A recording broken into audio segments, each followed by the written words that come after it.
This is the Super Sport Schools podcast, bringing you stories of our future stars, powered by Spur Steak Ranchers. 1, 2, 3, go!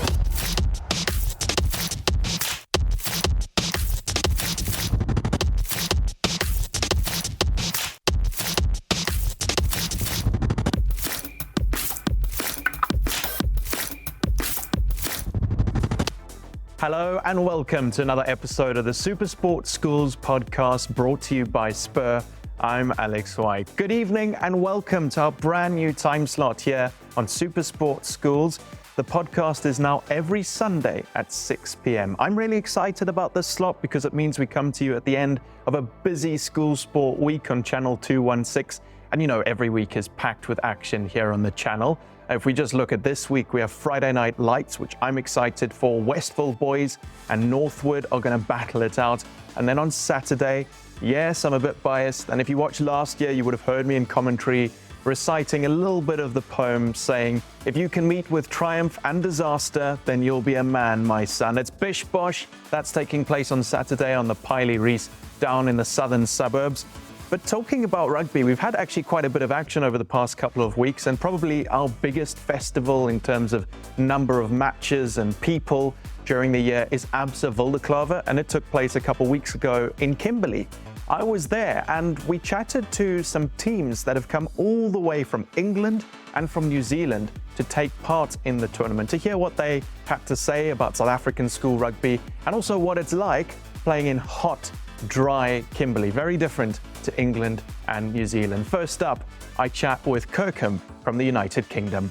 Thanks so much for joining us. We're in the headmaster's office at Diamantveld here at the Absa Wildeklawer Festival in the Northern Cape. It's great to have you with us, one of the international teams who are playing and taking part in the tournament. You've done all your matches. I think just to start off, you've obviously been visiting South Africa. You've come a long way to come and play at this tournament. What's that journey been like for you and the team?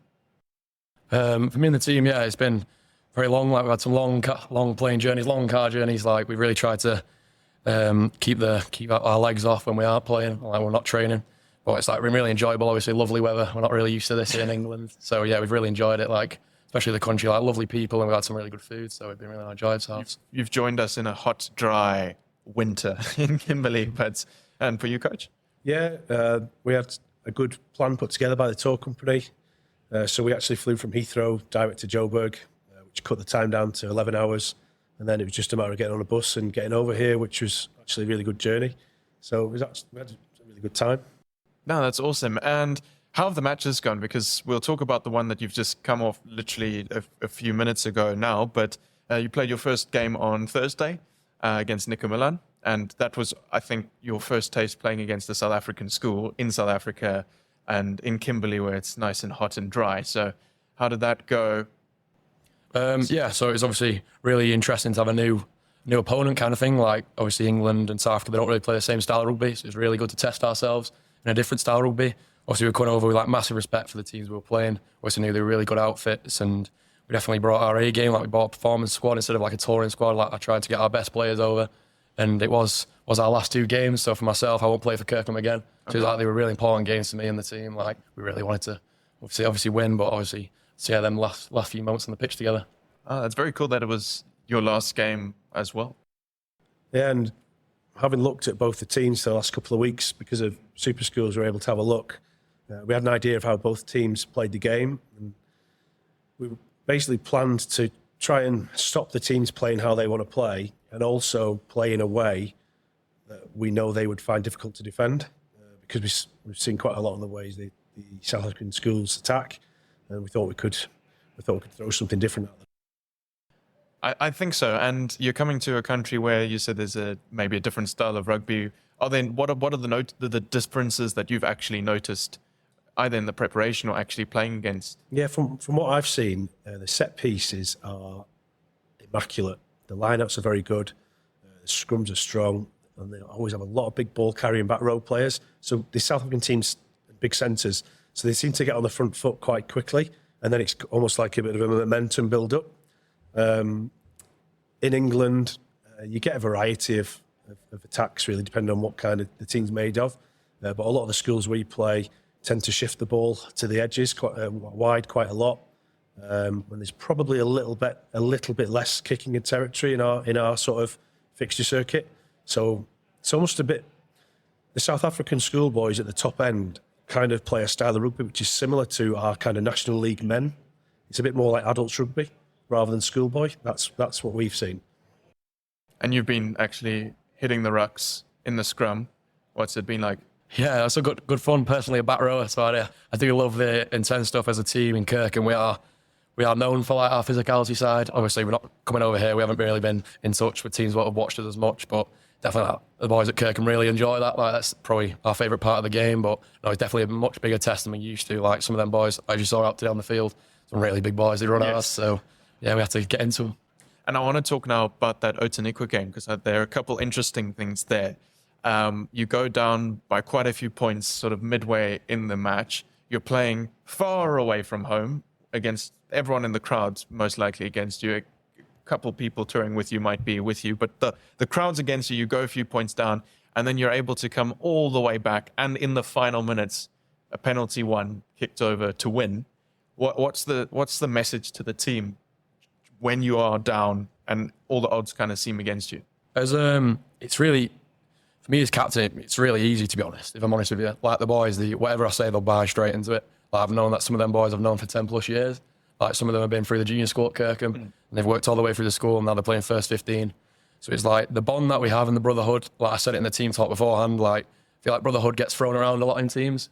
Like a lot of teams will say, but it's quite an empty comment. Like I feel like at Kirkham, like you'll see us straight down to year 7, straight into the junior school. Like we breed off that, we love that. And obviously it comes from Mr. Ronald as well, teaching that into us. And I feel that's it. When it comes to us, we do get down, like as you said, a fair few points down in the game. It just takes that little bit of, we're still in it, we're still a bit of fight. We can bring it back. And as you saw there, You did, and it was very impressive. Coach, how were you feeling on the side as you watched this all unfold? Yeah, so our attacking chances were sort of spoiled. We couldn't get our line out functioning. So we ended up defending for a lot of the first half. And with a team like Otaniqua, the size and the power, when they get in your 22, you need a bit of luck if they're going to knock it on or make an error. They're going to score, and they did. Every time we only came away with one score in our visit. So the message at half time was, you've seen everything Otaniqua have. They don't have anything else, and you've defended it for most of the half. And I said, I've got nothing else to say, is that you just need to peel each other up off the floor, get back in the defensive line and tackle. You've not got the ball. But when you've got the ball, you've got to take your game to them, and they will not be able to live with it, and you will score tries. And that is the message. And that was it. And I just walked away, and I said, it's up to you now, Seb. And I think it was a simple message, and they just did it. Yeah, it worked. So that's for sure. When you come and play teams in South Africa, or I guess for any tour anywhere in the world, there's a purpose beyond just going and playing against teams. You get to experience new opposition, new places, etc. What are the benefits to the group, those of you who, like you, have played now your last games, and to those that are going to be staying on? Yeah, you can go, Seb. Sorry, yeah, so especially like being in South Africa, obviously it's great to get away from the rugby kind of thing. Obviously, we know why we're here to play the games, we're here to win, but there's obviously lovely sights to see, like, and getting away from that, like we've been to lodges on safaris and stuff, like looking at the local wildlife. That's really helped us like ease ourselves in and like chill for a bit before we actually get going into the games. And also just with the year below, like we've got the next year's first 15 captain is with us this year, and then a few other lower sixth lads who will then go on next year and play. So it's really good for them to come with us, see how we play, see what it takes, and then they can bring it for next year. Yeah, and it's more the development of the whole person as well. I mean, being away from home, interacting with, you representing the school, so being well mannered and showing that you're proud of your school, and it all just builds in. And we're really proud of the boys, where they've handled themselves the last couple of days. And yeah, so those young lads who are maybe playing next year, that they can then take what they've learned and filter it back into the school. Any teams here that you'd heard of before coming that you would have liked to play? Oh, I don't know if I like to play. Yeah, okay, also true. We'd actually heard of Otaniqua because in 1997 Kirkham toured South Africa and played Otaniqua. Oh wow! And lost. So we were aware of Otaniqua and we thought it'd be cool. It was ironic that we got. So it wasn't planned. No, so you actually ended up playing a team that you've played before. Otaniqua. all right, yeah, well, we lost. Maybe we can try and beat them this time. Yeah. So that was a bit of a motivator as well. I've toured South Africa a few times. We've played Sachs in the past. We've played Glenwood High. We played Durban High School. Well, really? So you've toured all over? Yeah, we've played some good schools. And so when we got up to Nikwa, I was like, well, that's one of the big sort of top 15 teams. That's going to be a tough challenge. And with the boys, have enjoyed watching Gray and Paul, Affis, and it's just a really good experience to watch and see how respected the game of rugby is in South Africa. It's like a religion, and it's given the guys an opportunity to take that stage, which not a lot of English teams will get to do. So we're truly grateful for the opportunity. And in England, I mean, this is probably Absa Wildeklawer is one of the biggest school sports festivals, tournaments in the world. And it's obviously not just for rugby, but it has loads of teams taking part in the rugby. I mean, there are 4,500 athletes and coaches, officials, bringing it all together.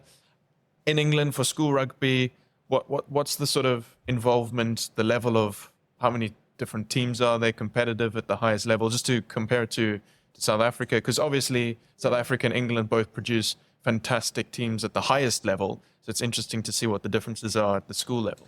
Well, we have a national cup which is open to anybody to enter, and people only enter if they think they can compete at that level. There's a few different tiers, so you probably get 50 schools entering that who want to have a crack at that tournament. Then we have a couple of sort of festival weekends where, rather than this, where you've just got two fixtures, I think it's a really good format that you just have these two fixtures and you mark up similar standards of players and it showcases the rugby. In England, they're more like tournament-based, shorter versions of the game. So the St. Joseph's Festival is a big one where there are 20, is it 20 schools or 16? It's either 16 or 20 schools. So you'd normally get the top 16 or 20 schools thereabouts in that tournament. And then there's another tournament at the back end of the season called the Sedbergh National Tens. Again, I think it's 16 of the top teams in a 10-a-side format of the game. So there's not really anything like this in the UK, but I think there's definitely a market for it. Then for me, it's a very similar point, but it's probably more around the tournament, and it's then just about the people, like how lovely everyone is. Like they'll come up to you and say hello, and not everyone's like, oh, look, there's the English. Like it's really good to see like people coming and interacting with us. Like whether we are in like the supermarket or around here, it's really good to chat to people of like different cultures and from different backgrounds. It's really like interesting for us instead of like the same similar faces in England. Yeah, that's very cool. And I'm glad that you guys have enjoyed it. Highlights from the campaign, from the two matches specifically. I mean, I think the kick at the end of your most recent game might be, but if you had to choose one other than that? Mine would be, we've got a lad on the trip who hasn't played for the first team because he's been struggling with injuries for 2 years, and he's worked, and he actually made his first 15 debut against Nico Milan, and that is going to be the only game he plays for first 15. So for me, that's been a big moment for me. Yeah, I'm not going to lie, I'm exactly the same. Like his name, for a bit of context, his name's Isaac Millerchip, and if you like people who are at home and stuff, like they know exactly who he is. Like he's at whether he's training or not, he's at every training session, every game, whether he's got the bottle, he's got the camera. He's there every single time looking after us. And honestly, sometimes you think, what could we do without him? And now he has been able to, like, I did play open side, and it was a real honour for me to pass a shirt on to him for a game. Like, there's no one else I'd be more proud to give the shirt to than him. Oh, that's fantastic. So, guys, thanks so much for sharing that and talking a bit about the differences and what's also similar between the two countries and kind of rugby cultures at school and beyond. We're going to end off by doing the Supersport Schools podcast quiz. Basically, you have 60 seconds to answer as many questions correctly as you can. On behalf of Kirkham, are you guys ready to do the quiz? All right. Your time starts now. Who won the 2024 US Masters? We're going to pass. Pass. Yeah. Which nation played in their first Rugby World Cup last year? Portugal. It was Chile. Name one of the hosts of the upcoming Men's T20 World Cup. Pass. USA or West Indies. Which South African school has produced the most Springboks, Grey College or Paul Roos? Grey College. It's Paul Roos. Oh. Who captained the 2003 Rugby World Cup winning squad? Martin Johnson. Correct. What is it commonly referred to when a tennis match is tied at 40 all? Juice. Correct. The Absa Wildeklawer Tournament is being hosted in which South African town? Kimberley. Correct. How many umpires are there on the field in a typical cricket match? 2. Correct. In rugby, what number does a fullback usually play under? Correct. Which city will host the 2024 Summer Olympic Games? New Mexico. I don't know. It's Paris. Oh, yeah. A lot closer than New Mexico. I do that as well. So 5, which I think just gets you onto the leaderboard, because our leaderboard is made up of people with 5, 6, 7, and 8. So there we go. That's still embarrassing. New Mexico. Well, Kirkham have set the bar. Let's see how the Kiwi boys can do. I'll chat to them and get them to do the quiz after the break. Bringing you the sport you care about the most, this is the Super Sports Schools Podcast. Come on, wake up now. Who got zombie? Wake up now. Sequilatos cat. Wake up now. Who got my senior? Get up and With 15 delicious breakfasts, Spur is the place to be until 11 every morning. Enjoy an unreal breakfast for just $56.90. Spur, people with a taste for life. wake up now. Come on, yeah. Bringing you the sport you care about the most, this is the Super Sports Schools Podcast. Welcome back to the Super Sport Schools Podcast, brought to you by Spur, now every Sunday at 6. Before the break, I chatted to Kirkham from the United Kingdom, a coach and a captain, about what it's like to play in South Africa. We were at Kimberley for the Absa Wildeklawer 2024, and I also spoke to St John's from New Zealand to see what they had to say.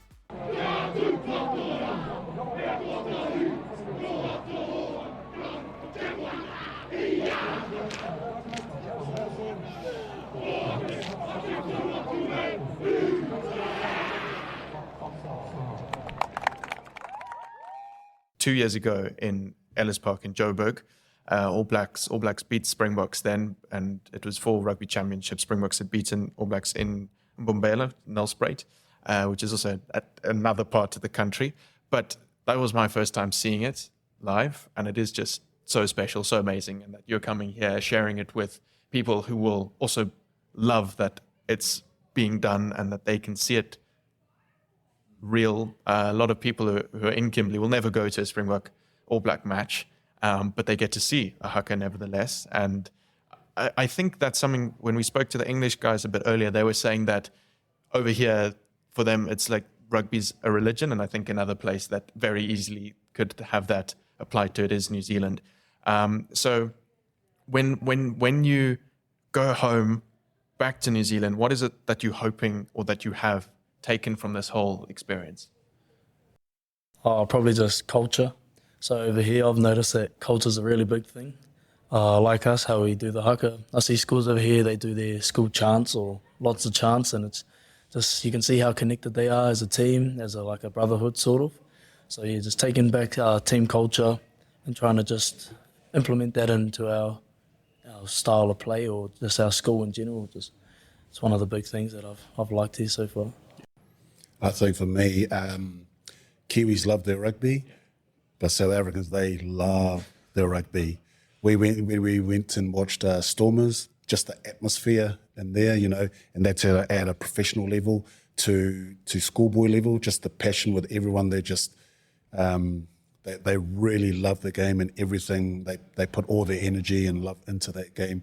And so I think that's something that we could definitely take back, particularly for our school. Not so much amongst just our players, but the supporters as well, trying to rally them around, saying like, because they are good, awesome supporters, but yeah, South African supporters are on a different level.